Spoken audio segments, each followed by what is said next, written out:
I was in the real estate business and also developing some property. Actually, I worked for the state of Missouri as a court clerk. So we were both pretty busy, and we didn't have a lot of, I think, quality family time. I mean, Dawn and I had time together, but we didn't have a lot of time to spend, you know, with our kids and with our grandkids. I'd seen a lot of different things come along. You know, this one was different than anything we'd ever seen.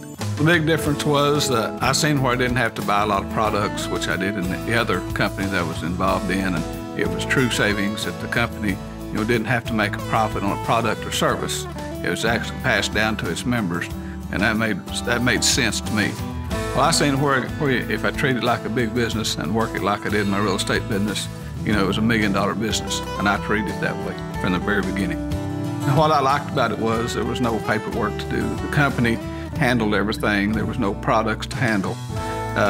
It was something that I could use mainly on the phone. I could use my cell phone, and now I feel 90% of this business is done on the phone. I could do that out fishing, out hunting on the golf course. It didn't matter where it was at. I could do it, and that gave me the time and the income. I didn't know anything about it, but I'd made my mind up that I wasn't interested in doing it, and I basically told him if he wanted to, go right ahead.